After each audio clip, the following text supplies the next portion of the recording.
so good because of the way it's made in the gland. You'll actually see that the secretory products are stored in the cell, and then that part of the cell is pinched off. That comes out with the milk secretion as well.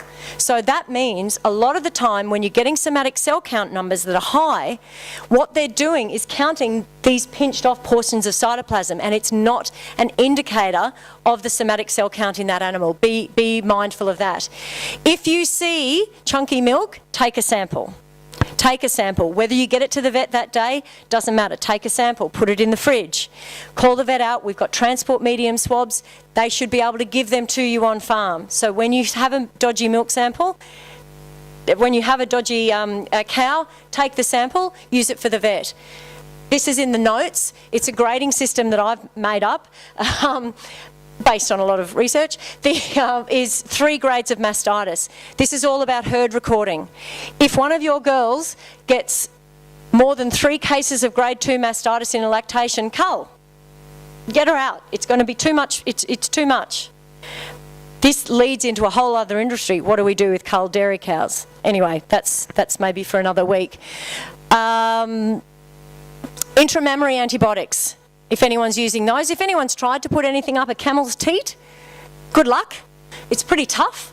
They've got 2 teat canals, remember? Some have even got 3. What I've done is I've made my own little intramammary device. This is highly technical and I have the patent. This is a 5mm syringe with an IV silicone 24 gauge catheter on the end. Works a treat. You pop your solution, your lactating cow intramammary, into the syringe, and you can actually inject it up there quite well. It doesn't get high enough. Yes, I would like one that was long enough to go right up into the core part of the udder, but it's good to get some localised antibiotics. Checks on farm, CMT mastitis tests. Nagy has used these. Again, are they specific for camels and the way that camels produce milk? No. Is it going to give us an idea of somatic cell counts, which is an idea of inflammation in the cow, which is an idea that we should be looking at our practices of milking? Yes. So on farm, you can use these to compare each four teats and see if you do have any abnormalities. So whenever you get an abnormality in the reagent, whether it's creamy, it turns gelatinous, then you've got a higher somatic cell count. That cow is reacting. Doesn't mean she's got mastitis, it means she's reacting to something. Then you go through your checks. You go through your checks on farm, check your cups, check your pulsation rates, all of that stuff that you would normally do in a dairy, in a normal cow dairy, can I say. A lot of our samples get some outside lab help. Again, the DPI aren't great at doing these milk samples. No disrespect. We use private laboratories. Again, that costs us money. So unfortunately at the moment in our industry, we're the ones having to pay to get the quality control. So hopefully we can change that over time. We use a lab called Silica. The guy said there seems nice. That's pretty much why we use that particular lab. I'm sure there's other labs, there's other producers, there's other production areas that you can go into. This is my ultimate dream, is if I can get all my camel dairies like I had my cow dairies doing their own on-farm bacterial testing.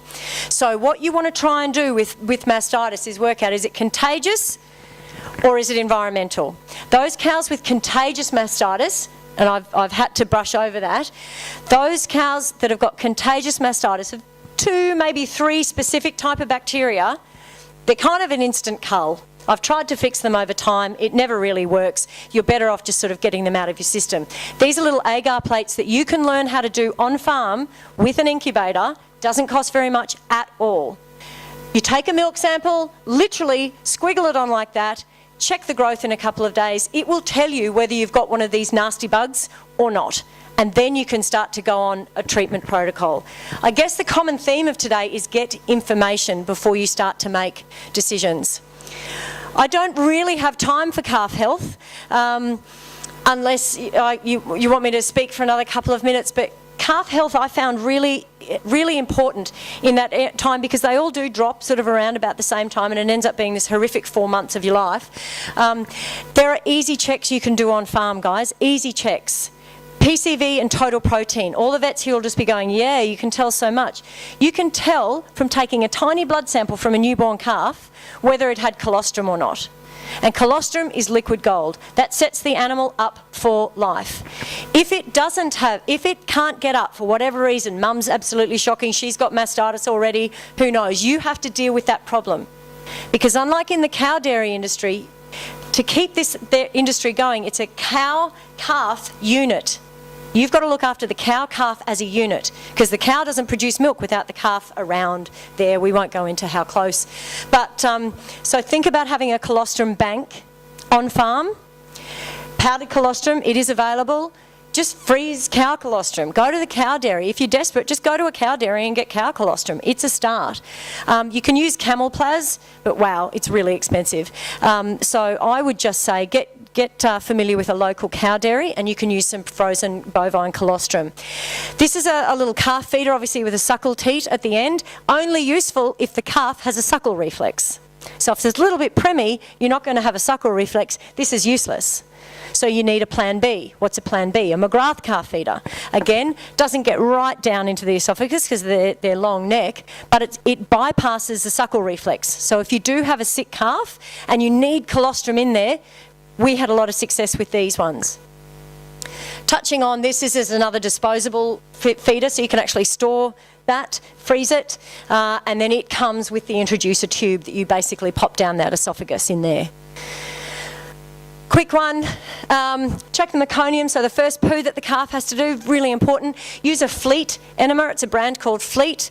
If you do write this down, have a look at the drawing that they have on the back of the Fleet enema packet. It cracks me up every time on how to administer the Fleet enema. You'll appreciate it when you see it. Add paraffin to the oral colostrum that you're giving them if you're worried. You have to get them to poo.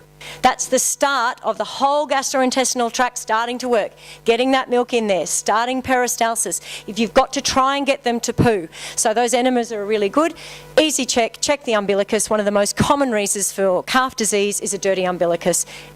Iodine spray in a bottle, go to the calf, hold the mother away somehow, spray the calf. I won't talk about these emergencies. These are more pictures to do with the crush. This is something I'm really interested in at the moment, if anyone wants to have a chat to me about it, is transformation. So utilising those bacteria that Rafat so beautifully put the genetic makeup of, we do it in dairy practice all the time. Well, I've been doing it in dairy practice all the time. You've got a sick cow. She's not doing well. She might have had acidosis. Maybe she got into some bread or whatever. Get the rumen bacteria, healthy rumen bugs, from another animal and pop it in. There's a lot of that cross-matching. There's strep bovis, that's in both. You can use this. Camels, it's hard to get that fluid out because there is no fluid fraction. So we've been doing it on cattle. It's a pretty epic photo, that one, but again, it has been approved. Some ethics committee approved this somewhere, but that's actually a really easy way to get the rumen fluid out. Popping this in to, I know this is a cow, people, but this is how that stomach tuber works. One person, restrained animal. This is a stainless steel tube that's gone straight into the cow's rumen, hooked onto the nose, and there's your flexible piece, and that one she's popping paraffin in. But that could be anything. That could be oral drench for an anthelmintic, that could be oral calcium, that could be selenium mixed up, diluted down. So these are all options that you can use just by having good facilities and good equipment. You don't need to mess around with those horrible gags and plastic tubes anymore. There's products out there. Thankfully, they don't seem to get a lot of obstetric emergencies yet. I think the guys in the Emirates might disagree with me. But one of the things that we can prevent as producers and vets is make sure they're getting that exercise in that last trimester. Make sure they're getting that good supplementation throughout the pregnancy. And it is something to look at with the onset of embryo transfer. So we're going to be getting more births. We're going to be putting camels that hopefully you would always choose a multiparous camel as your donor and recip. But we are going to see more obstetric emergencies in the future as this new technology emerges. Remember with calvings, if you call the vet, you can give an epidural. Okay, you need to make them accountable. If they don't know how to, get them to call myself, Doug, someone. You don't need to lose these camels. All the procedures are there. You just need the right equipment. So that's it. I thank you very much for your time today. I'm certainly around, and I'm really interested to know of what specific areas people have their own health concerns with, given what area of Australia you're in. That's something I find really interesting. And just a beautiful photo that does my head in every time I see it. Thank you. Personally, for me, I think it's an honour to be at the forefront of this industry, as in starting right now. And it's great to be in a room where you can feel the positivity, and every single one of us here wants camels to go on and forward. And I thank you very much for your attention.